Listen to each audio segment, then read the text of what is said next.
Want to know the latest in soccer? Then listen to the Golden State Media Concepts Soccer Podcast. From MLS, the World Cup, and the Premier League, we've got you covered. The latest updates, the hottest matches, and news on the league's top players. It's the Golden State Media Concepts Soccer Podcast. David Beckham scores the goal to take England all the way to the World Cup finals. Listen now.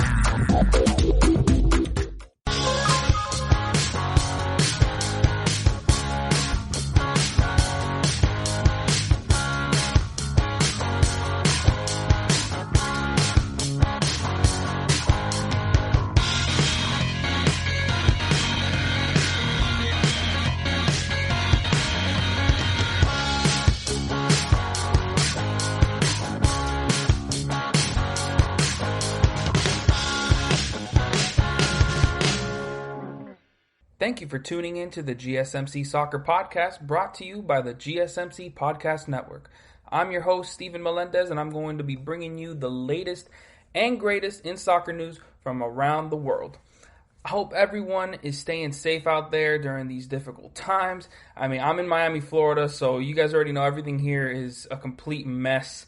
I've pretty much just been cooped in my house all this time, and having an outlet like this to talk about sports with you guys is a privilege, and I definitely don't take that for granted. So get ready to go on another journey with me, and let's get right into what we'll be talking about today. In the first part of the show, I'm going to be recapping probably one of the most exciting games I've watched so far this season in the Europa League Final between Sevilla and Inter Milan. I'm going to pretty much talk about the journey each team took to get where they are, and then, of course, recap the game. In the second part of the show, I'm going to be giving a bit of a review of the Champions League final. Similar to the first segment, I'm going to give a bit of a journey for each team to what they did to get to the final. I'll give a couple key players, injuries for each team, and then, of course, my predictions for the game between PSG and Bayern Munich. In the third segment, the MLS is officially back, the regular season at least, and I'm just going to be giving you guys some top news, some of my top 10 teams heading into this regular season, and we've already had a couple games, so I'm going to be talking about those as well, and some of the best performances for the year. And my favorite part of the show, in the last part, I'm going to be talking about the top 10 goalkeepers in the world. So let's get right into it with the first segment, the Europa League Final. Now, this was an absolute incredible game between these two, very quality teams, between Sevilla and Inter Milan. Now, just let's first get into the journeys that each of these teams took to get where they were. Starting with Inter Milan.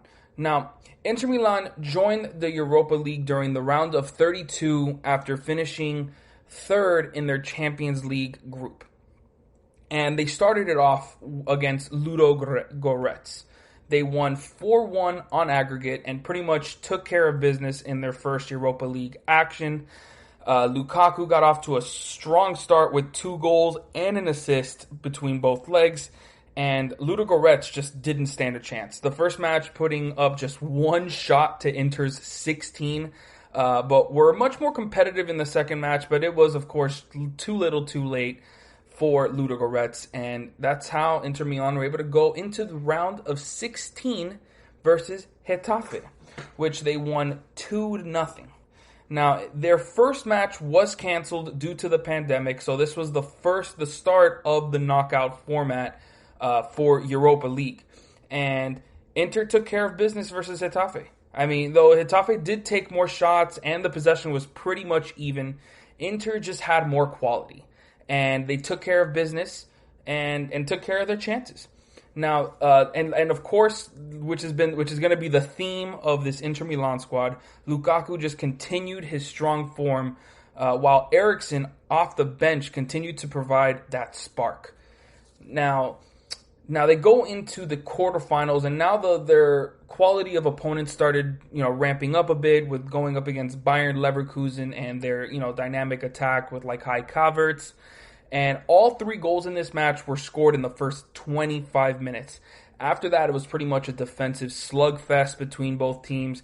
And this was just another world-class performance from Lukaku, who continued his goal streak and created the rebound for the second for Barella, who slotted in the second goal. And they were able to go through 2-1 over Bayern Leverkusen. And then that's when they went up against Shakhtar Donetsk in the semifinal, and they absolutely obliterated them 5-0. I mean, this was an absolute dominating performance from Inter Milan as they converted on their chances and completely shut down Shakhtar's explosive attack with their Brazilians of Taisong and I believe it's Maures and Martinez and Lukaku. They each scored twice and provided an assist for each other. So their combination was clicking on all cylinders in this game. And going in, many knew the difference in quality between the clubs, but Shakhtar's offense was just clicking heading into this game. Handanovic and the Inter defense made sure that was not the case in this matchup. And winning 5-0 heading into the final, I mean, their confidence was at an all-time high. So now let's get into Sevilla's journey to the Europa League Final. Now, after finishing 6th in La Liga last season, Sevilla were automatically entered into the Europa League group stage. And in the group stage, Sevilla were placed in Group A with Apoel. And before, I hope you know, I might butcher these team names. But Apoel, Karabag Agdam, and F91 Dundelag. Again, like I said, probably butchered those names. But yeah, they went up against those 3 clubs, and they were obviously the clear favorites in this group, with Apoel being a strong second. And they showed those odds right, as they dominated the group, going 5 wins and just 1 loss, with 14 goals, scoring 14 goals and only allowing 3. They're the only team that had a positive double-digit goal differential. So they went into the knockout rounds, looking like a strong favorite. And in the round of 32, they went up against CFR Cluj from the Romanian league. And they won 1-1 on aggregate. Just 1-1. I mean, this was an early tournament scare for Sevilla, who could have seen their Europa League title season end in the round of 32. I mean, it's kind of unbelievable that they couldn't get anything going in the second leg, because they ended up getting that away goal in the first leg. And I mean, in that second leg, it was a defensive juggernaut of a game. I mean, both legs ended in a draw, and Sevilla just inching into the round of 16 on their lone away goal. I mean, this was a breakout performance for goalkeeper Yacine Bono, who made 7 saves in the second leg to keep Sevilla alive. Huge game for him, and it was kind of like a sign of things to come for Bono in the Europa League. Now, in the round of 16, Sevilla were taking on a much better quality opponent in Roma, but they and with this now being the start of the knockout round for them, like the knockout format, they beat Roma in their only game 2-0. Sevilla just took care of business. They scored both goals before halftime and completely shut down Zeko and that Roma attack all game. I mean, they had more possession, more shots, and they just showed that they're the more dominant side and the more experienced side, of course. And now, heading into the quarterfinals, they were going up against the English side, Wolves. And this was another narrow victory for Sevilla that needed an 88th minute Ocampos goal to get them into the next round. Another solid performance from Bono and the Sevilla defense to keep the Wolves' attack at bay. I mean, you know that they have guys like Raul Jimenez, Dama Traore, and the fact that they were able to keep them to 0 goals, a clean sheet, it was impressive. But Sevilla hadn't been super convincing up until this point, and had many dismissing them as a true contender for the Europa League title. And I mean, it's understandable because especially with the people left, like they had Manchester United to go up against in the semifinal, Inter Milan and Shakhtar, who had all looked, both those teams had looked solid. Obviously, Manchester United, as we know, did not look good going into this game. And this was still where Sevilla were supposed to lose in the semifinal. Manchester United were considered the supreme favorites to win the Europa League title, especially after their impressive performance in the Premier League. And Manchester United just had much more quality throughout their team. And but after an early Bruno Fernandes penalty, it seemed like that was how it was going to go. Manchester United were going to move on to the next round and take on Inter in the final. But Sevilla answered quickly with a 26th minute equalizer from Suso, and then Luke de Jong, who is probably the player of the tournament for them, if you consider just the last two games, scored a 78th minute winner that sealed Sevilla's place in the final. Huge goal. I mean, it was an absolutely terrible defense by Manchester United, so they did not, the better team won in this game, and that is why Sevilla went on to win 2-1. So, with now you knowing what journey these two teams took to get to the final, let's now talk about this extremely exciting game that ended 3-2 in Sevilla's favor. Now, this game started off with a bang. Like I talked about, super exciting, with both teams getting solid attacking pressure, which resulted in early goals for both teams. In the 5th minute, actually kind of terrible defending from Sevilla resulted in Romelu Lukaku getting a solid run. And once again, Lukaku just shows why he's one of the best strikers in the world with that strong run against Diego Carlos, which resulted in a penalty that he then took himself and slotted past Bono in the bottom right corner. This was a super strong start for Sevilla and a really, really bad start for Diego Carlos, who has been, a very sought defender in the transfer market. And he did not do well in improving those rumors. And it just felt like Inter were going to run away with it after such an early goal. But like I had said in the preview of this match, Sevilla have played from behind more than once in a final, no less, and have fought back to win.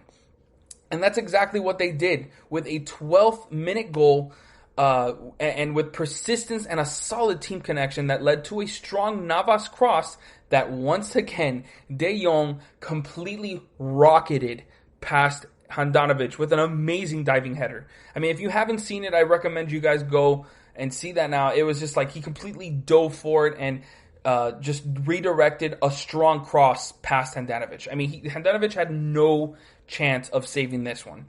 And things started to heat up after this with both teams yelling for yellow cards and handballs. I mean, it's the type of aggression you get when you're playing a final. You could just tell how much both these clubs wanted it, of course. I mean, to go home with a Europa League final, especially with these two teams not, having anything to go home with up until this point in the season. It was obvious that the tensions were high. And things started to settle down after that crazy start to the final, with both teams unable to find solid chances in the attack. However, that wouldn't last. A set piece cross from Ever Banega resulted in another beautiful Luke de Jong header that Handanovic once again had absolutely no chance in saving to go up 2-1 in the 33rd minute. And the fireworks continued. This time for Inter Milan, as not even 3 minutes later, they tied the game up at 2 with a set piece cross of their own from Brozovic that was headed home by a nearly unmarked Diego Godin, which is kind of hard to believe. And with that goal from Godin, he joins a short list of players that have scored in both a Champions League final and Europa League final. Huge accomplishment for Godin, and that pretty much was the end of the fireworks in the first half, because after that it went into halftime 2-2, and pretty much after watching that, I did not expect to see the same in the second half, because usually when you get a high scoring first half like that, the coaches go into the locker room and make a lot of defensive adjustments to make sure that this does not happen again. And like like I've been saying, the start of the second half was, a lot less explosive. With both teams making those defensive tactics and both defenses making strong blocks to stop possible goals. So the teams were still getting some chances, but the defenses were more locked in, no doubt about it. The attack on both sides were struggling for most of the second half, and they just couldn't find any success in like I said, a much tighter played second half. But once again, another Sevilla goal that was set up by a set piece from Banega in the 74th minute. This time, Diego Carlos, who was the worst player on the pitch for Sevilla by far, tried an overhead kick off a bad clearance from Inter Milan, and it looked like it was going wide, like it was not going into the goal, and Lukaku helped it in with a terrible deflection. So it's pretty much the opposite of what happened at the beginning of the game, with Lukaku just showing up and getting into the lead off of Diego Carlos' terrible mistake. Now this time, off of Diego Carlos, at least he got the goal, like the ball, like towards goal, so that Lukaku felt like he needed to make something happen. But of course, like a terrible deflection resulted in Sevilla taking a 3-2 lead. And as we all know, with the final score, Inter Milan would not come back from this, and that was actually Diego Carlos's first goal. Well, I mean, technically it wasn't a goal. It was an own goal from Lukaku, but it would have been his first goal in 8 matches, and it was huge for him, especially after he, was just, and it wasn't just that penalty that he allowed on Lukaku. Throughout the entire game, he was making bad decisions after bad decisions, and he would have been the scapegoat in this game, no doubt about it. But instead, he becomes the hero and gets them, at least that opportunity for a goal. And of course, after this goal, the pressure was all on Inter to make a game of this. And they replied with a triple substitution of Alexis Sanchez, Victor Moses, and Christian Eriksen. They're 3 top attackers off the bench. And the change did make a difference, as Inter got a few solid scoring chances, including one that needed a goal line clearance. I was sure it was going in, but Sevilla, I don't know who it was the one with the afro, made a solid sliding tackle to deny Inter that equalizer. And of course, Inter Milan was pressing really high, trying to make something happen, but it led to a lot of fouls that allowed Sevilla to waste time as the game neared closer to extra time. And Inter Milan got 6 minutes. 6 minutes before Sevilla can hold on to their 6th Europa League title. And pretty much throughout those entire 6 minutes, Sevilla had control of everything. They allowed, Inter Milan just couldn't get any attacking combinations going. And anytime Sevilla got nicked, they're going to fall to the ground because, it's a way to waste time. That's just tactic in football. I used to hate that, but now I understand it. Like, trust me, if PSG are up on Bayern in the Champions League final, I want them on the ground to waste. I know that sounds terrible, but it's just the truth. That's just the way soccer is. And that was all she wrote, as Sevilla won their 6th Europa League title in 6 final appearances. That's absolutely unbelievable. For them to just, every single time they make it to the final, you can't, and this to me was, out of all of the finals that they've won, this was the one where they had the least amount of quality compared to their opponent. I'm probably not explaining it right, but Inter Milan were just considered so much better up and down the roster than Sevilla. And they were still able to come out on top. It was unbelievable. And it's a huge win for Sevilla, of course, but honestly, more so for manager Julen Lopetegui, who failed at Real Madrid, his dream job in 2018, and he found redemption. And is back on top with this Europa League title. Huge for Lopetegui. You gotta feel good for him, especially with how it's been over the past couple years for him. So it was just huge. So now let's just get into the man of the match, who it can't be anyone other than Luuk de Jong. I mean, this guy essentially won the Europa League title for this club because he scored the winner against Manchester United to get them through to the final, and then scored the 2 goals to keep it equal at the half. Like, if it wasn't for those 2 goals, they would have been down 2-0, and that complexion of the game just looks so much different. Sevilla would have to, press up high, and it would open things up for Inter, but that wasn't the case. Both of his goals in the final were just incredible headers that a world-class keeper like Handanovic had no chance in stopping. And on top of that, he contributed defensively. He won 8 of 14 duels and 5 of 9 aerials. So he was all over the place for Sevilla and making things happen. Now, a couple guys that need mentions in this game. I have to talk about Jesus Nava, the man who has played 13 of his 17 years with Sevilla. He just played a huge role in this game. He was a part of the first 2 Europa Leagues that Sevilla won in 2006 and 2007, but he was watching those games from the bench. This time, he was one of the biggest pieces to their 6th title, and I'm sure it means a lot to him. I mean, he was the one that got the trophy and raised it up, with the classic celebration that teams do when they win a big title. And in this game, he had a 1 assist, the first one actually, to Luuk de Jong, and he completed 93% of his 45 passes. His leadership and poise under pressure was huge, and he delivered that assist. I mean, just overall great game for Navas, and he needs to be mentioned, especially with how much he loves Sevilla and how much this title for sure means to him. And another one I wanted to mention was Ever Banega, who has been pretty much the best creator and midfielder for Sevilla this entire season. And he showed it once again. Led the team with 82 touches. He got 1 assist. Like I said, that beautiful cross to another Luuk de Jong header. He got fouled 4 times, which also led the team. Won 7 of 10 duels, had 7 recoveries, 82% pass completion of his 61 passes. He was just top-notch the entire game. And he led the team in a lot of areas. And he made literally every set piece from Sevilla a dangerous one. Like, it just felt like any time Sevilla had a set piece, there was a possibility to score because Banega was just putting absolute gems of a cross every single time.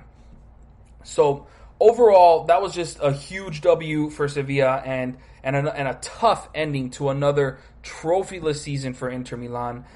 Both teams had already qualified for the Champions League for next season due to their impressive domestic seasons, so that wasn't a factor in these games. But just definitely my favorite game of the year so far, and I'm hoping that the game I'm about to talk about next in this segment tops this one somehow. With the so make sure you stick around as I talk about the Champions League final and give a bit of a preview of that match. Stick around.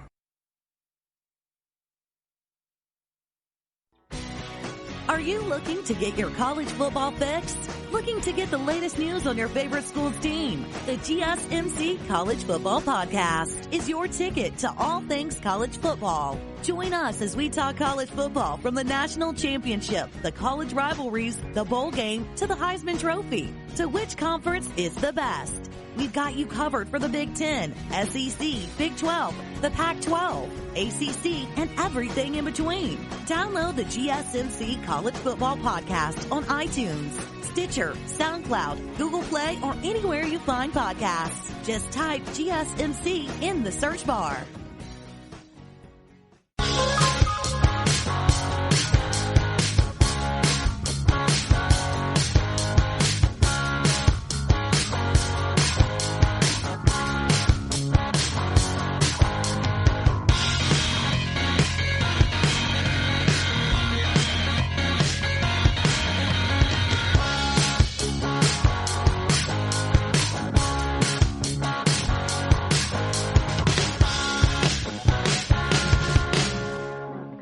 Welcome back, everyone. In the last segment, I gave you guys a full breakdown of the Europa League Final and, of course, the journey both teams took to get there. And now let's talk about the Champions League Final and, just giving you guys a breakdown of, both teams' journey, and of course, just a preview of the game.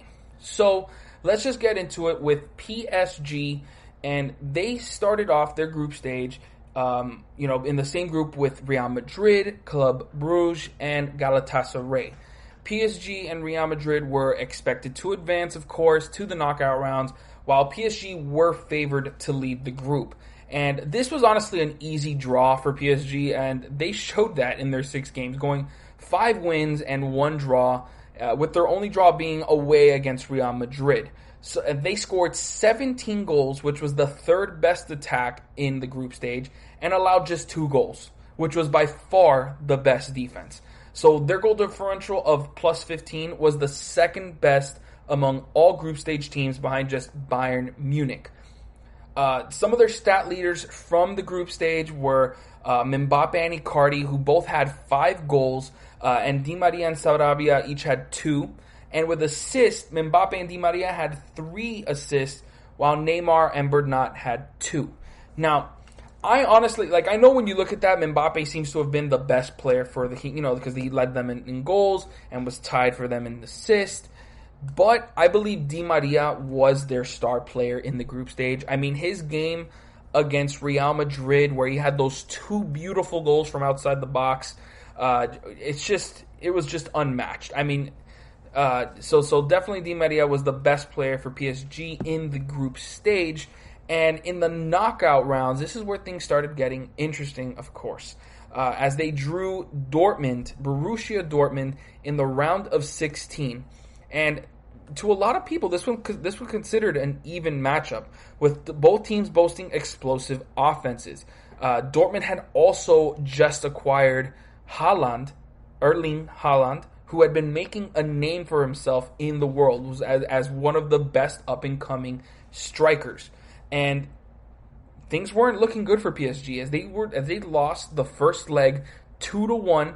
And the newly acquired Haaland showed up with 2 beautiful goals. It was just it was not looking good. As a PSG fan, I was really scared because Haaland just looked like he can do whatever he wanted against PSG's defense, and PSG's offense just wasn't doing enough. As you can see, with just that 1 goal, and not many expected PSG to overcome this deficit against a hungry young team like Dortmund, especially after all the bottle jobs that PSG had performed in the past. Of course, that Barcelona 6-1 loss after a 4-0 first leg lead. And they would overcome this deficit. I mean, obviously, as they would win 2-0 in the second leg, both goals coming in the first half. So they were just clicking on all cylinders, one from Neymar, another from Bernat, and they would go on to beat Dortmund 3-2 on aggregate. So this was definitely the biggest scare. Definitely not the biggest scare, but definitely an early scare for PSG in their, journey to the final. And that leads me now to the biggest scare for them, which was in the quarterfinal versus Atalanta, where they won 2-1.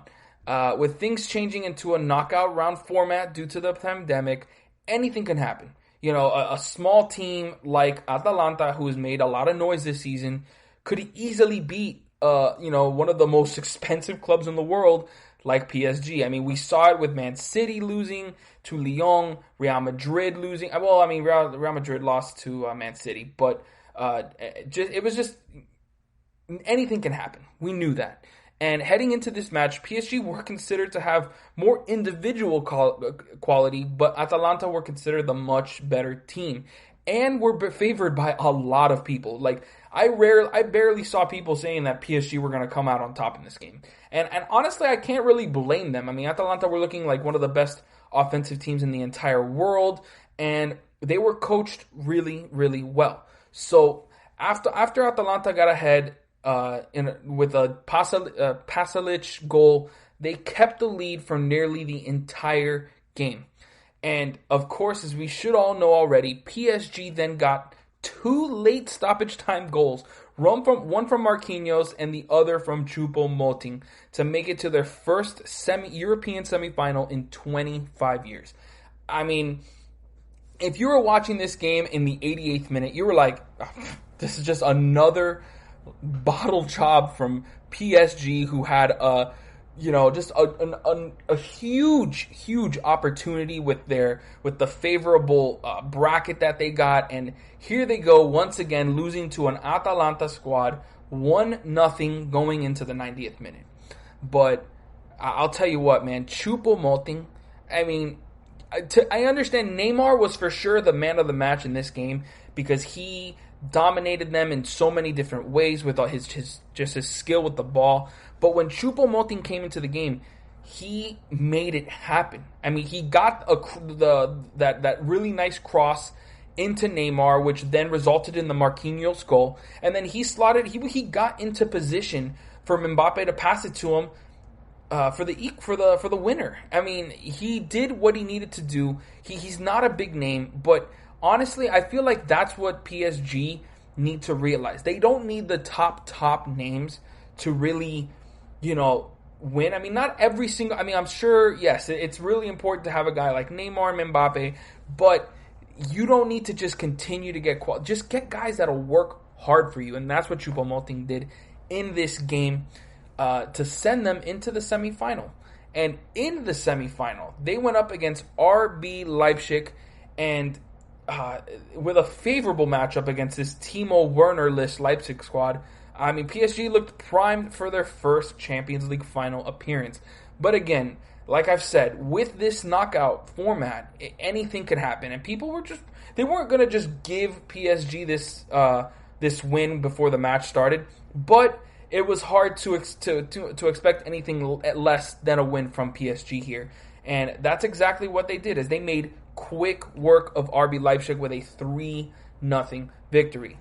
And Di Maria, once again, showing that he can make it happen in the big stage with 2 goals and an assist in this match. Had a hand in every goal, obviously, and was just absolutely huge for PSG, as he's been since his arrival at Paris. Now let's get into some of the key players. Obviously, because that's how they made it to the final. Come on, we know that. And now let's get into some of the key players to PSG's success. And I can't go with anybody but the big three of Neymar, Mbappe, and Di Maria. I mean, these guys are going to be extremely important to, creating for this squad and getting past a high line of Bayern. I mean, the pace of Neymar and Mbappe, and of course Di Maria, because, I mean, even though he's old, he's a little old, he's like 32, 33 now, he's still got speed on him. And, just to start with Neymar, I mean, he's in the Champions League, he's had 3 goals, 4 assists, and everything starts and ends with Neymar for PSG's attack. I mean, when he doesn't have the ball, all the players are passing it around just to find him, because they know he's the key to opening things up for them. And, I mean, he just draws in so many defenders, and more often than not, he makes the correct pass when he's double or triple teamed. I mean, if he can be unleashed and be the focal point of this offense in the final, it's going to put a lot of pressure on Bayern's high defensive line. And that's what they need. I mean, if you look at it, he's completed 75% of his nearly 56 passes per 90 minutes. He completes a ridiculous 7 dribbles per 90 minutes in the Champions League. I mean, it's Neymar, guys. I mean, it starts and ends with Neymar, like I've already said. And next, we're going to be talking about the Quickster, one of the best young players in this game. Or what am I talking about? The best young player in the game, Mbappe. He's had 5 goals and 5 assists in the Champions League so far. And while Neymar is certainly the main point to PSG's attack, Mbappe is the ending to all that magic. He's recently been used more as the primary striker for the club, with Icardi kind of struggling and not looking right for the team. And his pace and accurate shooting, and with Mbappe's pace and accurate shooting, you could see why. I mean, it's hard to imagine Bayern Munich changing those defensive tactics that have worked so well for them all year. But against the pace of Mbappe, they'll probably have to make some sort of adjustments. It's hard to imagine Bayern Munich changing. It's just hard to imagine, Bayern not really making any changes. The only person I see that can keep up with him is Alphonso Davies. And I guarantee you PSG is going to do everything they can to attack that slower side of the Bayern's defense. So, and of course, last, I cannot leave out Angel Di Maria. He's had 3 goals and 6 assists for the club in the Champions League, of course, leading them in assists. And he's had also 11 big chances created for them. So he makes it all happen. I mean, whenever Neymar or Mbappe just, can't do it, he's there with the experience and the poise. I mean, Di has just been so huge for PSG ever since his arrival. And despite being overshadowed by the greatness, of course, of Mbappe and Neymar, he's always shown how important he is to their success. He just shows that poise, and when it comes to finishing chances, and he easily has the most experience on the big stage, as he's already won it with Real Madrid back in those glory days with Ronaldo. Obviously, had a couple years where he just didn't know where he was going to fit, but then he comes to PSG and becomes huge for them. So now let's get into some of the key injuries for them, and for the most part, PSG has come into this matchup pretty healthy. I mean, Neymar and Mbappe are fit and ready to go. The only setback is Verratti, who was substituted at the end of the game against RB Leipzig, and reports are saying that he's likely not going to be fit enough to start in the final. And so once again, he's going to be coming off the bench, and it'll be huge for when he's used. I mean, I would have probably placed him in for Paredes, but he's looked solid. I mean, I was kind of a little hard on him after the last game, but when I looked at the game again, I mean, he made smart decisions. He made a couple mistakes here and there, but I mean, it happens. No one has a perfect game. But yeah, so for the most part, PSG are looking healthy, and that's a luxury to have. And so now let's get into Bayern Munich and their journey into, one of the most dominant runs in the Champions League that we've seen in a long, long time. And really, for the group stage, it didn't matter where Bayern were going to be, because they would have dominated them all. They were but just for information's sake, they were in the same group as Tottenham, Olympiacos, and Red Star.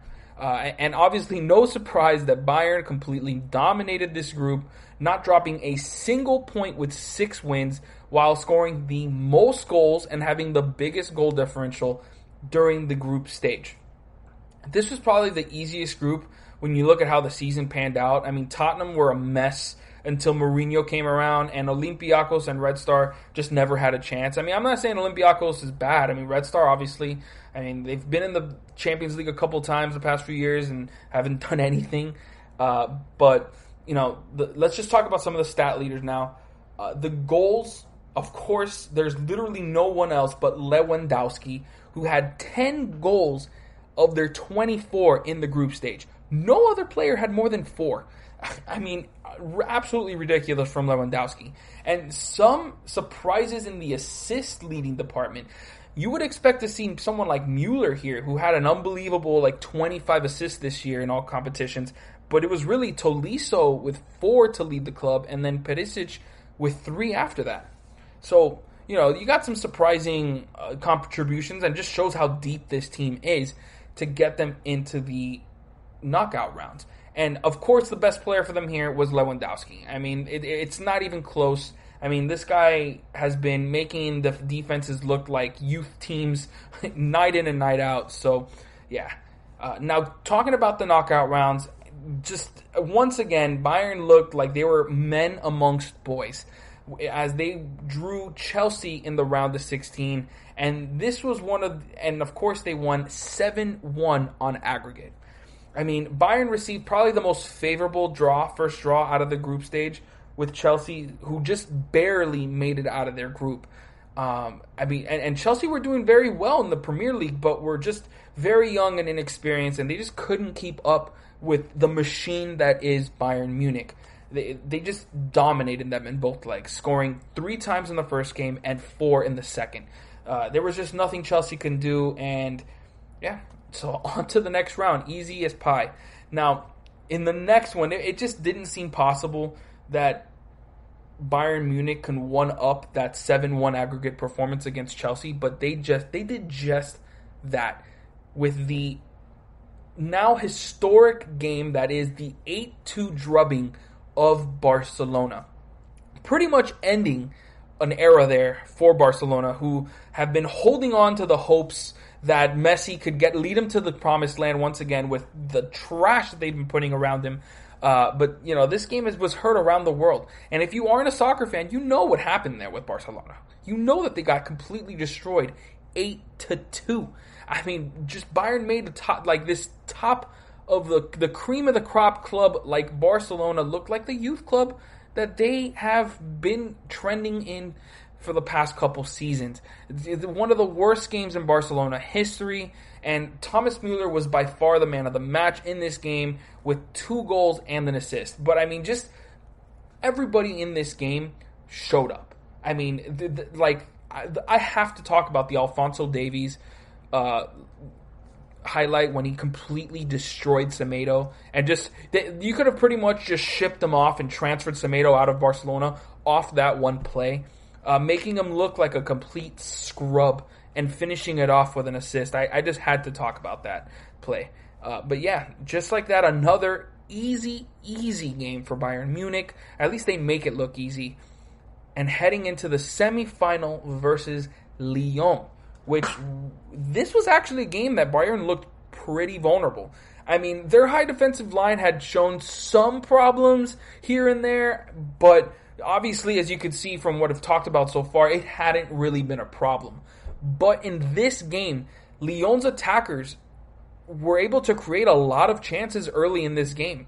And this game really just came down to Lyon not taking care of those chances, and Bayern eventually getting settled into the game and just taking care of business. Now, if Lyon had taken advantage of their early chances, this game would have looked very different. I mean, not to say that Bayern were going to lose. I mean, there was just no way. But Lyon would have made it much tighter and put pressure on Bayern Munich. Would have made it a much more exciting semifinal game to watch. But yeah, once again, they beat them 3-0 and made it look like easy sauce. Just nothing that any team could do against this Bayern squad. And now they go up against PSG in the final. So let's talk about a couple key players. I mean, you know who. There's a couple guys I'm going to be talking about. Surprisingly, I don't have Müller here, even though he's obviously going to be super important in creating chances for his club. But the number one player, of course, I got is Robert Lewandowski. I mean, there is nobody else that you can pick. He's the number one guy for this club. He's got 15 goals and 5 assists in the Champions League. There is literally no player more important to Bayern's success this season. He leads the team in both goals and assists in the Champions League. Just think about that. I mean, his presence inside the box opens so many things up for his teammates. And this is by far the best season of his career, as he has now scored 55 goals in 46 matches. Yes, I said that right. 55 goals in 46 matches. Now, you got to expect PSG defenders to double team him to try and get him out of the game, but that's when his other world-class teammates come around and destroy them for that decision. And let's talk about some of those world-class teammates with Thiago Alcantara. Thiago, he has 2 assists in the Champions League and has had the most touches per 90 minutes with just under 106. And he's completed 92% of his 91 passes per game. I mean, that's ridiculous. And, Thiago has been proving time and time again that he is one of the best midfielders in the world with his performances for Bayern in their dominant Champions League run. I mean, like I've already said, his passing ability has been his most important trait. However, he's also been one of their most reliable defenders. He's going to be key to controlling the game against PSG and stopping Neymar from doing what he wants. I mean, when you look at, he's got 2.7 interceptions per 90 minutes and pretty much 10 recoveries per 90 as well. Just huge numbers for Thiago, and you can understand why there's so much talk about where he's going to go after this season. I mean, it's going to be a huge loss for Bayern Munich, but of course, them being the machine that they are, it's just another one, just next man steps up. So, next, I'm obviously going to be talking about Alphonso Davies, who has 4 assists for them in the Champions League, good for second on the team. He also leads them with 3.8 dribbles per 90 minutes. I mean, no one has had a bigger breakout season than Alphonso Davies. He's been so important to Bayern's success and is already looking like one of the best fullbacks in the world.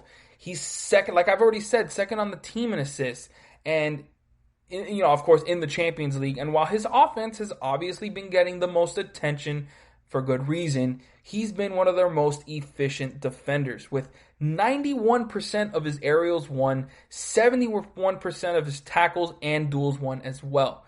He's also, in my opinion, the single most important player for Bayern in the final, as he's the only player that can keep up with the pace of Neymar and Mbappe.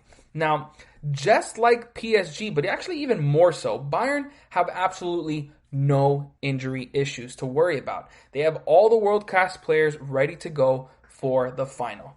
Now let's get into the predictions. We've talked about the teams, we talked about their journeys, how they've been, how dominant Bayern's been, and I mean, as much as I would love PSG to win this game, I mean, trust me, if this was a PSG fan thing, I would be telling you PSG is going to be winning this all day, every day, but it's just hard to go against what Bayern Munich has done in this game. I mean, in the Champions League run so far, and I feel like they're going to win 4-3.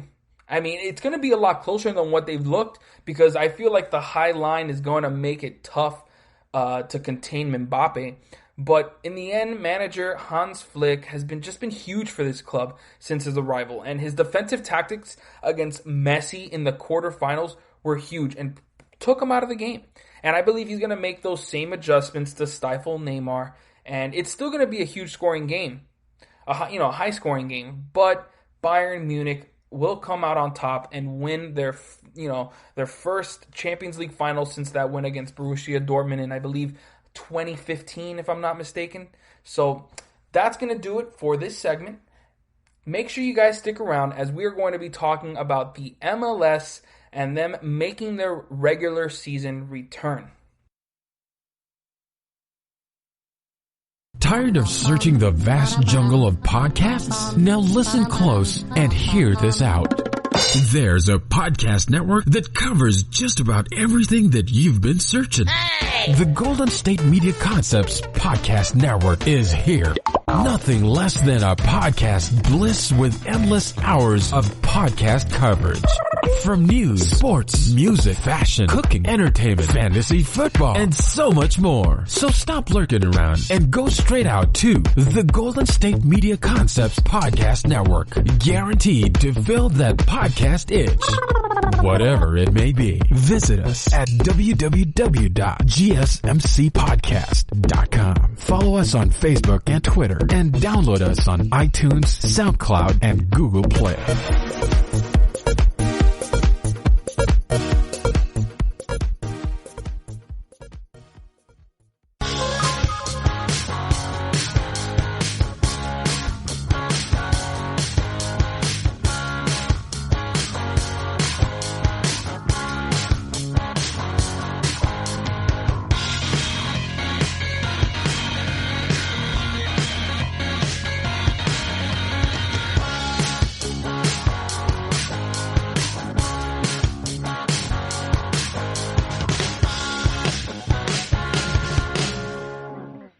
Welcome back, everybody. I know you missed the content. In the last segment, we talked about the Champions League Final. Just, gave a little preview of the game and, of course, the journeys of both teams. And now we're going to be talking about the MLS making their return to the regular season. I'm just going to be giving you guys a bit of top news, of course, some of the games that have already happened, and I'm going to give you guys my top 10 MLS teams. So let's just get right into it. Now, some of the top news in the MLS, I mean, there's going to be, one is going to be that there's limited fans are being allowed in stadiums. The MLS has decided to allow that limited number of fans inside the stadiums to watch their teams play. This is going to be the first time a professional league in America has fans in attendance. So the other leagues are sure to watch closely to see how this is handled and what the results are going to be. And so far in the first 2 weeks, everything has turned out smoothly, except for this next issue, which was right before the FC, like the FC Dallas and Nashville were the two teams that had those COVID outbreaks in the MLS's back tournament, so they couldn't partake in the group stage, which, of course, those games result in, are part of the regular season. So they had to make up those games. And before the FC Dallas Nashville SC game, players did take a knee during the anthem as they continued their protest for racial injustice, and they were met by boos from the fans in attendance. Dallas defender Reggie Cannon said he was absolutely disgusted by the boos, and it just hurts him to hear that from fans that he loves. And I can completely understand that. When you're just doing something that you believe in, I mean, to be booed like that during the national anthem, I mean, it's disheartening. And I mean, hopefully the MLS can get this under wraps, or at least FC Dallas organization can try to maintain that, because we don't need any of that in the MLS at all. Another top news is there are already some positive COVID tests. Which is, I guess, some good news. That the Chicago Fire, because of course you're not going to go through an entire season like this with no bubble, with zero tests. I mean, the Premier League has already shown that, they had a couple positive tests here and there, but not enough to derail the season. The MLS is hoping to do the same here, and so far so good, with the Chicago Fire having confirmed that the first MLS positive case since play has resumed outside the bubble. And like I said, luckily it is still looking like just one positive case and not an outbreak on the team. So the procedures being placed are working for now. Now, that's going to be it for that. We're going to talk about a little bit of transfer news that has gone on, with probably the biggest news being that World Cup winner Blaise Matuidi has left Juventus and signed with Inter Miami to solidify that midfield alongside Pizarro. Now, if you guys know me being from Miami, Florida, I'm a huge Inter Miami fan, and this is huge news. I mean, they need all the help they can get, and I know we need a number 9. I know. But to add a guy with the experience and the leadership of Blaise Matuidi is going to go a long way. Trust me. Now, some other news. We have former Hertha goalkeeper Jonathan Klinsmann and Benfica winger Yoni Gonzalez joining LA Galaxy. Klinsmann being as a free agent and Gonzalez coming in on loan. And while Klinsmann won't get much look because of just how many goalkeepers they already have, which makes his signing a little bit of a head scratcher, because they have Blingham already as their starting goalkeeper. So unless they feel like Klinsmann can kind of usurp him as that starter, I don't really understand why they would make this signing. However, Yoni Gonzalez does fill a much needed role in the winger position due to some injuries that they've been dealing with. Now, the Chicago Fire have acquired 19-year-old Colombian defender Carlos Terran via transfer from Envigado FC, and they've signed him to about a 4-year deal. And with season-ending injuries to Stojanovic and Kronholm, this is a huge addition for their back line. And when you get a young guy like this who's already been getting so many caps in the top flight of Colombian football, you know you're getting some top talent, especially for an MLS league that just wants to keep bringing that in. So that's some of the top transfer news that we have so far. Now I want to talk about what the MLS is doing to keep these players and staff safe without a bubble. Now, for the first phase of the MLS regular season, the schedule has been regionalized. That way, travel can be minimized, can be as minimized as possible. So you're going to see, all the Canadian teams taking on each other. You're going to see a lot like Inter Miami's going up against Atlanta and Orlando City, twice each. That's pretty much how, and that's pretty much how it's going to be for the first phase. It's only 6 games, and obviously only a limited amount of fans are allowed in the stadiums, if any. That's obviously up to the MLS and the organizations respectfully. MLS protocols are requiring teams to test their players every other day, including the day before the match. Of course, because if you get a positive test, they got to make sure that they isolate their players. They can't risk having someone play a game and having an outbreak on 2 teams. That would be the worst thing, to start canceling games, kind of like how the MLS that's happening with the MLB. And once a player tests positive, they will be increasing daily testing. They will be increasing it to daily testing for that organization. So it's good to see the MLS has some procedures set up, and so far so good, but we're still in the early stages. So let's just hold out on that.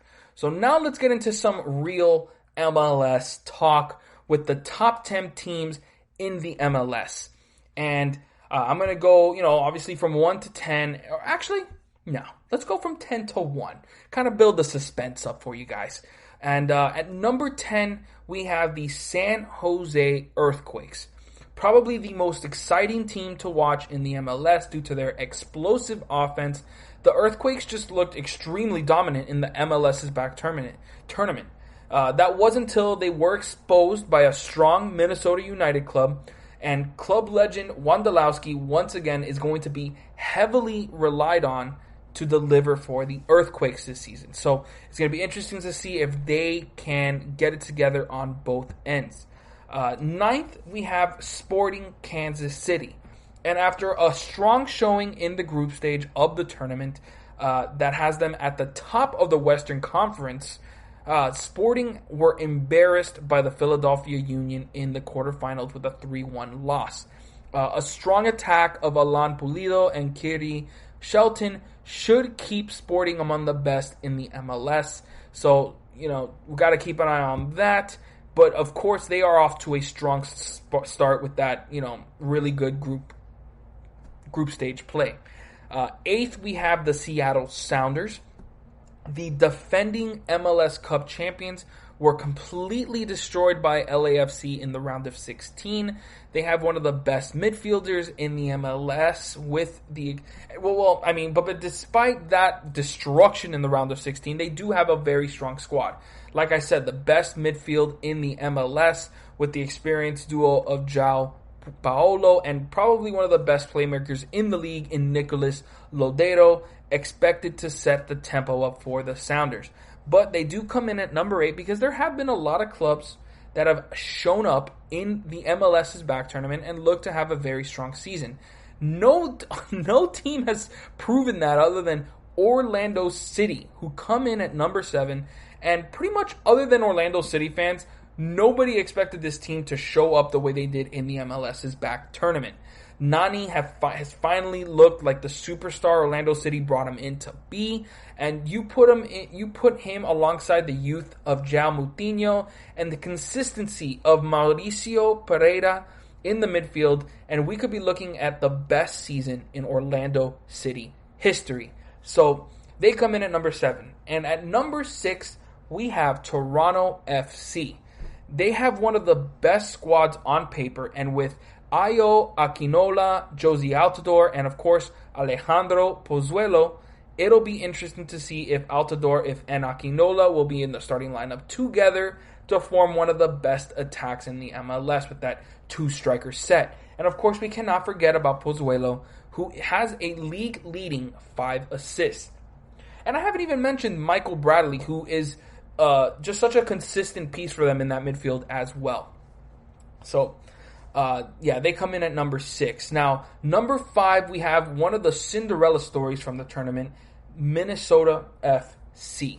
Now, After a semifinal appearance without two of their key starters in Kevin Molina and Defender of the Year Ike Opara, Minnesota FC were just huge underdogs in this game. And so the underdog story continues with a top 5 ranking to start the season. Now, coming in at number 4, we have Columbus Crew, who were the best team by far in the group stage of the tournament, not dropping a single point, and I believe having clean sheets the entire time. And so it was a bit disappointing that they lost to Minnesota in the round of 16. So, and with Darlington Nagbe and Lucas Zelarayan leading the squad to go with that head start in the standings because of that impressive group stage, things are looking good for Columbus. Now we got the top 3. And at number 3, we have Philadelphia Union. And honestly, you got to keep an eye on some of their top young talent because it kind of seems destined that Brendan Aronson and Mark McKenzie will be sold to the highest bidder. And so that's definitely the biggest story going on with Philly. However, the improvement under head coach Jim Curtin can't be ignored. And having a strong showing in the MLS's back tournament, Philly are one of the best teams in this league. They so keep an eye on that. If they're able to keep those players, they're going to be one of those teams to beat. Coming in at number 2, we have the Portland Timbers, who enjoyed a very strong MLS's back tournament that resulted in just their second silverware in the MLS. And they have a solid combination of veteran leadership with Diego Valeri and Diego Charra, the player of the tournament in Sebastian Blanco, and youth with Jeremy Ebobisse and Eric Williamson. Just an all-around great squad, and don't be surprised if you see the Portland Timbers having one of their best seasons yet. Now, yes, all these teams are great, but none of them match up to what LAFC have, and it was such a disappointing exit in the MLS's back tournament as they lost to the Cinderella Orlando City. However, LAFC are still the team to beat. They have a very strong midfield with guys like Latif Blessing and Mark Anthony Kaye, who performed very well at the tournament. And of course, you can't forget probably the best attack in the MLS with MVP Carlos Vela alongside Golden Boot and Young Player of the Tournament winner Diego Rossi. So, yeah, those are your top 10 MLS teams. LAFC, it'll be interesting to see if they can, make up for that disappointing MLS's back tournament. And now let's talk about some of the games that MLS has already had. Of course, starting with FC Dallas versus Nashville SC, the two teams that had to leave the Orlando bubble due to those COVID outbreaks, started off the regular season restart just a day after the MLS's back final because of the games they missed in the group stage. Now, about 25% of the FC Dallas stadium was filled with fans for the start of the regular season, despite this pandemic, like we already talked about at the beginning of this segment. And interesting enough, fans were forced to sign a legal waiver and, of course, wear masks and follow health and safety guidelines in order to be allowed in the stadium. In this game, Nashville actually came out on top in Game 1 for their first ever MLS win, and they drew Game 2 to begin their inaugural campaign. Huge start for Nashville SC. Tough start for FC Dallas, who have looked like a complete mess so far in the beginning of this MLS season. This weird MLS season. And now let's go into the Toronto FC versus Vancouver Whitecaps. So the Toronto FC started off their season with an impressive 3-0 victory over the Whitecaps. Pablo Piatti had an absolute bullet from about 35 yards out for his first MLS goal. And then he had a second one in the second half for his Toronto FC debut. What a huge way to get started in the MLS for Piatti. And we cannot forget about Pozuelo, who continues to show he is the best playmaker in the MLS with a gorgeous backheel assist for the third goal of the match. an absolute drubbing of Toronto FC of the Vancouver Whitecaps. Next, I'm going to be talking about the Columbus Crew versus the Chicago Fire. Now, this game had probably the goal of the year already, with Darlington Nagbe,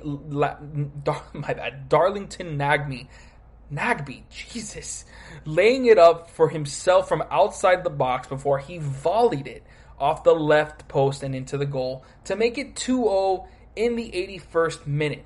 And if you haven't seen this goal yet, I mean, I guarantee, you guys have to go watch it. It was unbelievable. And honestly, continuing their hot start from the MLS's back tournament, the Columbus Crew just completely dismantled this Chicago Fire team for the 3-0 victory. So just following up with what I was talking about, they deserve that top 4 ranking that I just gave them, because they're looking really good so far to start the season. And so that's going to do it for the MLS. Make sure you guys stick around, as in the next segment, I'm going to be talking about the top 10 goalkeepers in the world. Stick around, guys. This is your ultimate stop for everything sports. The Golden State Media Concepts Sports Podcast. Should I say more? From the NFL, MLB, the NBA to MMA, it's all in here. The Golden State Media Concepts Sports Podcast. Listen now.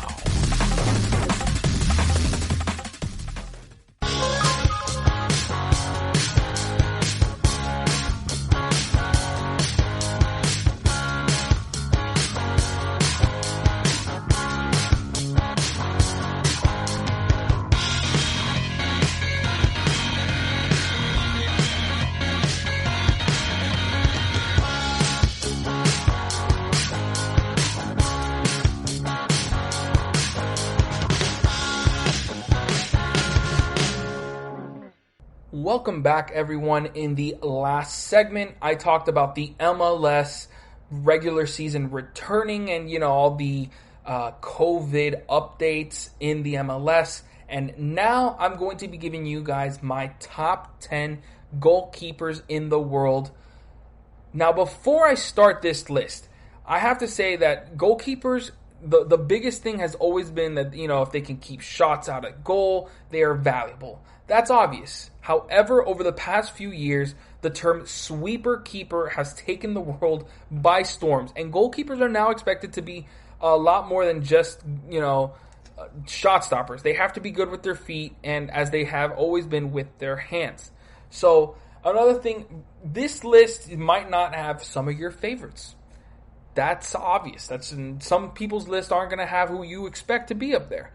So, there's definitely, I just have to say right now, one guy that is not making my list, who might make a lot of people's top 10 list, is Ederson of Man City. I'll put him as an honorable mentions. He probably makes it 11th here. It's just that I feel like he had such a down year. He's definitely still one of the best, probably the best sweeper keeper in the world.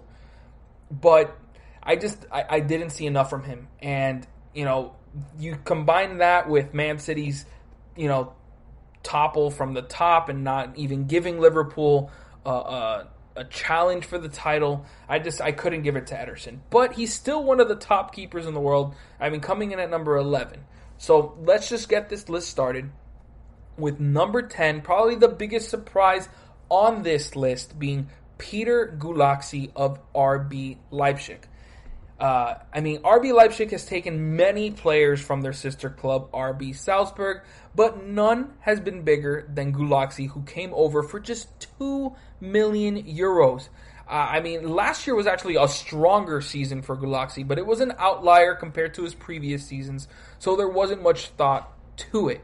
However, Gulaxi has come out with another strong season, which in my eyes puts him in the top 10 goalkeepers in the world.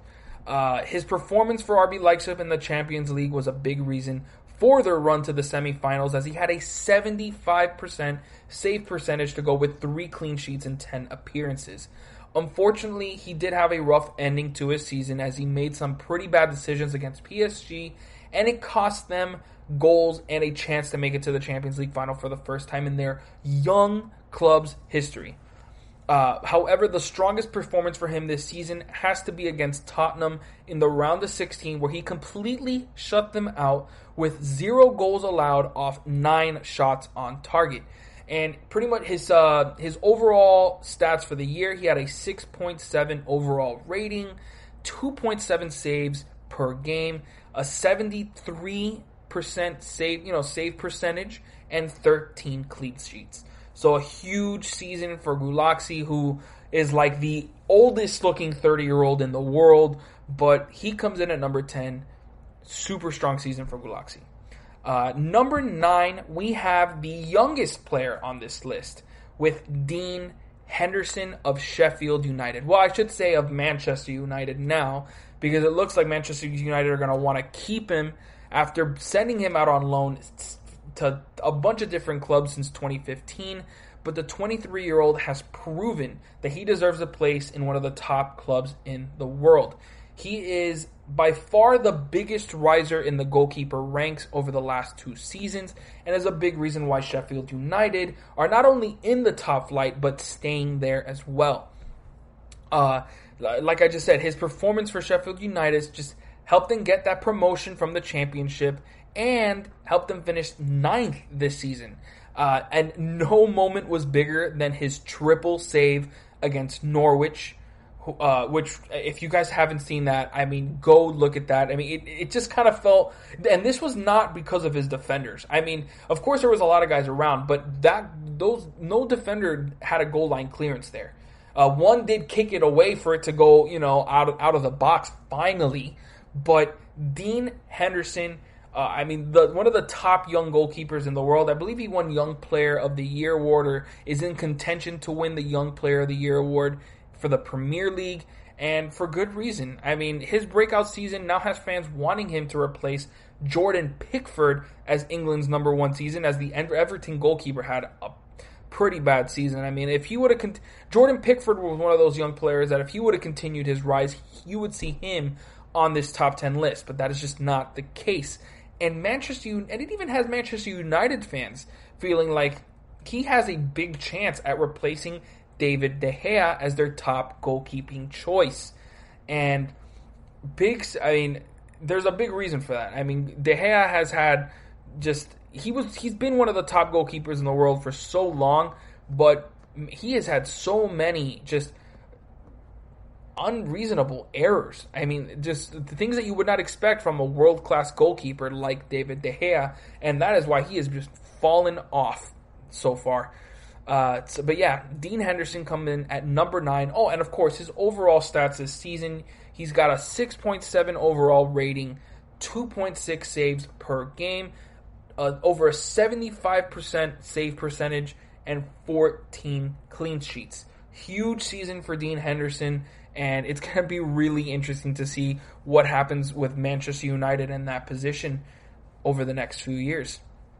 Now, coming in at number 8, we have probably the most underrated goalkeeper in the world over the past few years in Samir Handanovic of Inter Milan. I know he's considered a world-class keeper, but he deserves a lot more respect than he has been given. He has been the top goalkeeper in Serie A for a while now. However, he was dethroned this season by someone we'll be talking about pretty soon. And being a goalkeeper in the best attacking league this season in Serie A, he's obviously been very important to Inter Milan's finishing 2nd in the league and their success in the Europa League. Of course, like we've already talked about in this show, he did let those 2 goals in, but I mentioned plenty of times that he had no chance in stopping those Luuk de Jong headers.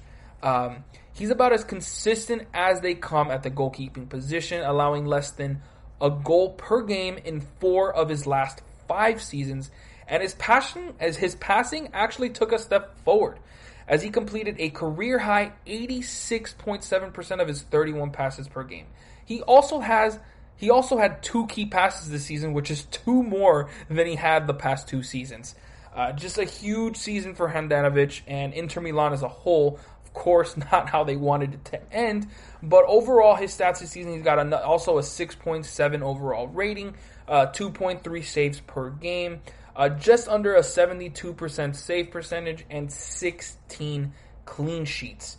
Huge season for Handanovic, and once again puts in a top 10 goalkeeping performance this year. Now, coming in at number 7, we got my favorite goalkeeper. Yes, you should know, PSG's Keylor Navas. If I was going purely off European competition performances, Navas is much closer to the top of this list and possibly takes the top of this list. A position that has always been a question mark for PSG over the years. I mean, we've had guys like Kevin Trapp, freaking Alphonse Areola. I mean, he was all right, but I mean, he's not going to lead you to Champions League glory. I mean, just the list goes on and on. It was a mess, but they are honestly a perfect fit for one another, Navas and PSG, as Navas was essentially forced out of Real Madrid for a bigger name in Courtois, despite his success for the club. I mean, he helped them win 3 Champions League finals, and he was a big part of them, a huge part of them, and he's been just as huge for PSG's run to the Champions League final, as he has 5 clean sheets, 2.5 saves per 90 minutes, and 11 penalty saves in, one penalty, not 11, one penalty save in his 8 appearances. He was also huge for them in Ligue 1, in their Ligue 1 title race, with 2.2 saves per 90 and 11 clean sheets in 21 appearances. He didn't appear in as many games as some of the other top goalkeepers in Ligue 1, but he's still among the best in nearly every stat and continues to show why he's among the best in the world. So, some of the stats for Keylor Navas: he had a 6.7 overall rating, 2.3 saves per game, and one of the highest saves percentage at 76%, and was tied for third with 19 clean sheets. Tied for third in the world, I should say, with 19 clean sheets. Keylor Navas comes in at number 7. Number 6, we got, I'm not going to try that first name, but Szczesny of Juventus. It feels like Szczesny had one of the best transitions you can ask for when replacing a legend. I mean, after he joined Juventus from Roma in 2017, not much was expected of him, especially with Buffon in front of him. But he would go on to save 80% of the shots on target sent his way and have, a ridiculous 14 clean sheets in just 21 appearances in his debut season for Juventus. And this season, Szczesny was by far the most active goalkeeper on this list, as he had an average of 4 shots on target sent his way per game. His 3.1 saves per game is the most by anyone on this list. With Serie A being the most electric league this year, that should be no surprise. But so often his defense would leave him out to dry, and he'd have to make huge saves after huge saves. And he showed up. He's not afraid to make those runs outside of his box to stop an attacker that's on a breakaway or punch a cross, that looks like it's going to be hitting an opposing header. Easily one of the most unlikely players to become one of the best goalkeepers in the world after his failed stint at Arsenal, but Szczesny is now getting the credit that he deserves. Some of his overall stats this season: he's got a 6.7 overall rating. Of course, the 3.1 saves per game that I said is the top of anybody in this list. And on top of that, he's got a 77.9, pretty much 78 save percentage, which is also tops on this list. And 13 clean sheets, just a little cherry on top. Huge season for Szczesny, and just took the mantle from Handanovic as the best goalkeeper in Serie A. Now, we're going to be talking about the top 5. This is, we're getting into that, and you already know how I always say it, we're getting into that next tier now, and at number 5, I'm going to be talking about Manuel Neuer of Bayern Munich, of course. Who else? And for as long as I can remember, Neuer has been the cream of the crop in the goalkeeping department. However, he has started to decline. I mean, age is starting to get to him a little bit, but certainly not enough to take him out of the top 5. I mean, he was actually the keeper that made the sweeper keeper style an attractive one. And not everyone can do it, but Neuer started the revolution and does it to perfection. He completed 88% of his 38 passes this season, and Neuer had to deal with some injury issues earlier this season, but is now fit and is showing his class for Bayern, who are now one win away from a Champions League title. I mean, the stats speak for himself. He has 2.4 saves per game, 73.1 save percentage, 21 clean sheets, and a 6.8 overall rating.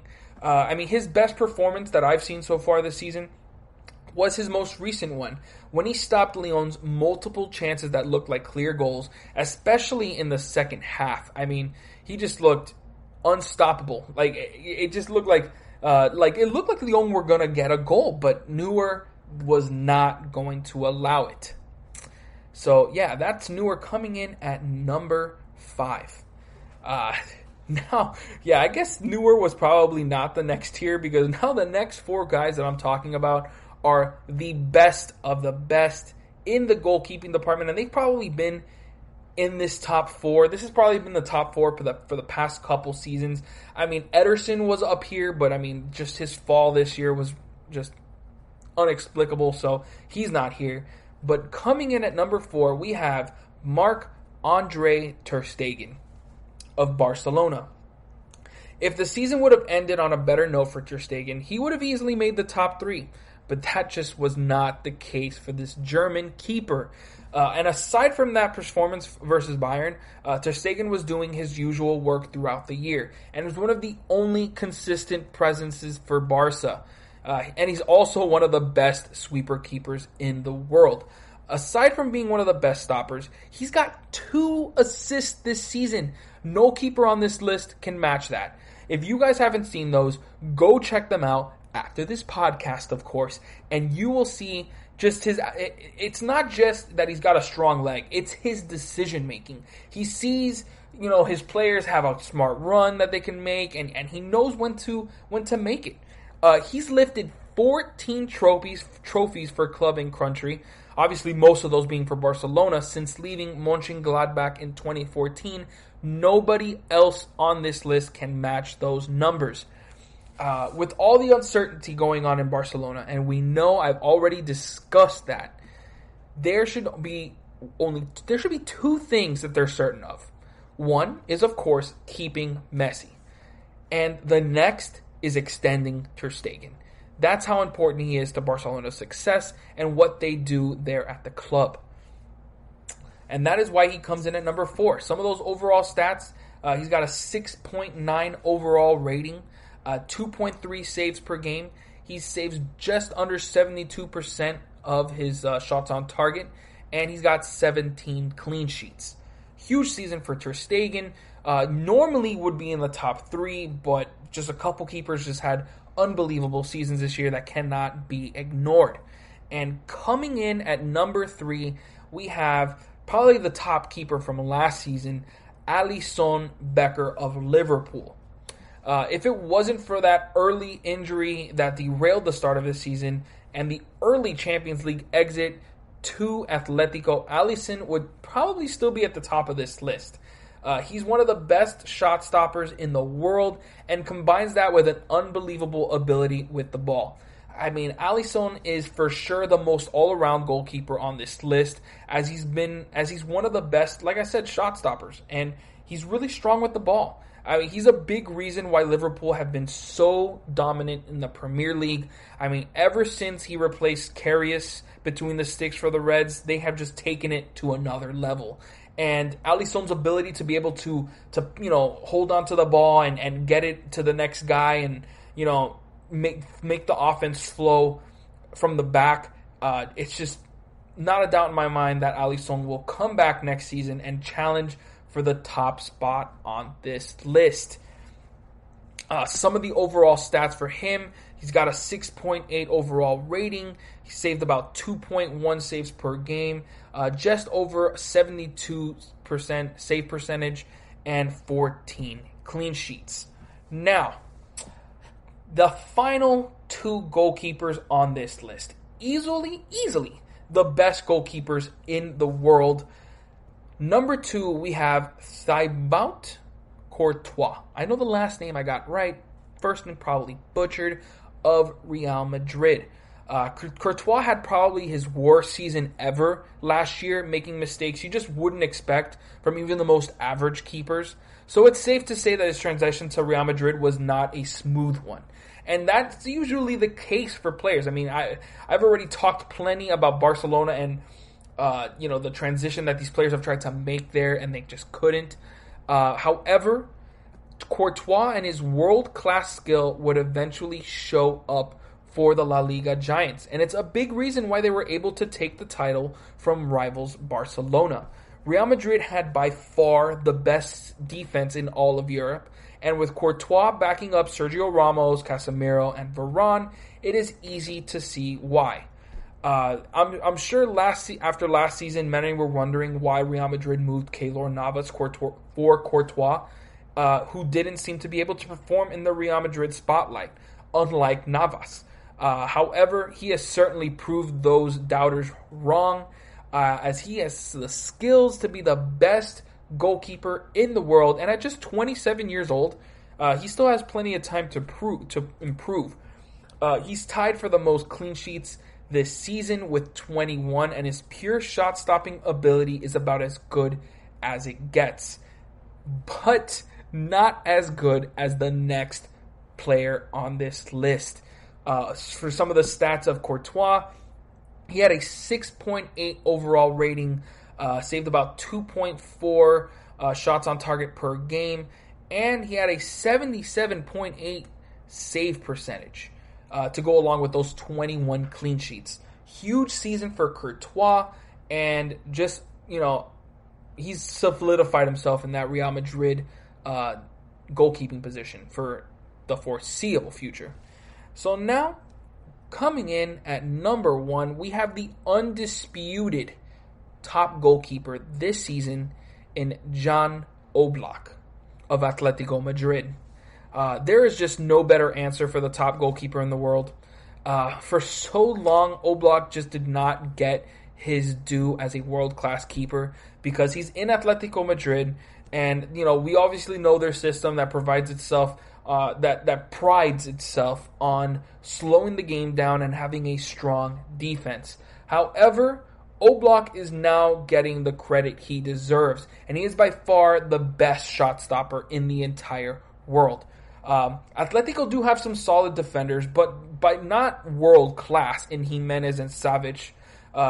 So a lot of Atletico's defensive success falls on Oblak, and he answers the call time and time again. I mean, if you are doubting this position here, go look at Jan Oblak's performance against Liverpool in the round of 16. Unbelievable performance by him, and is the sole reason Atletico Madrid were able to continue in the Champions League.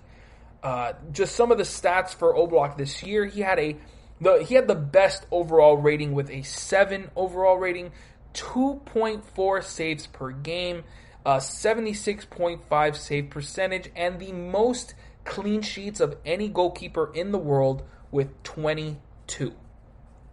Huge season for Oblak, and he's just as young. I think he's actually younger than Courtois. So that's kind of scary that he's just and it's unbelievable that I'm hearing apparently transfer rumors that Atletico are possibly going to be selling Oblak.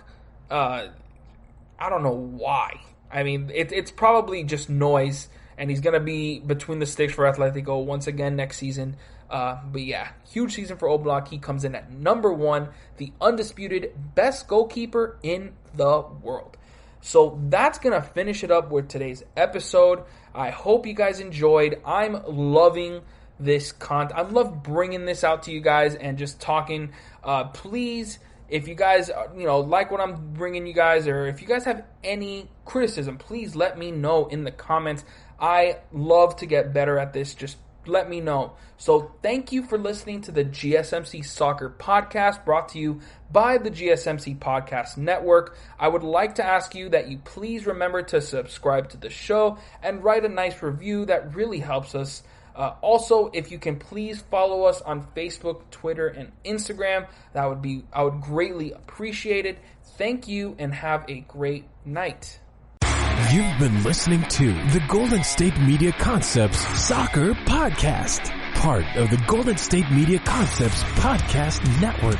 You can find this show and others like it at www.gsmcpodcast.com. Download our podcast on iTunes, Stitcher, SoundCloud, and Google Play. Just type in GSMC to find all the shows from the Golden State Media Concepts Podcast Network. From movies to music, from sports to entertainment, and even weird news. You can also follow us on Twitter and on Facebook. Thank you, and we hope you have enjoyed today's program.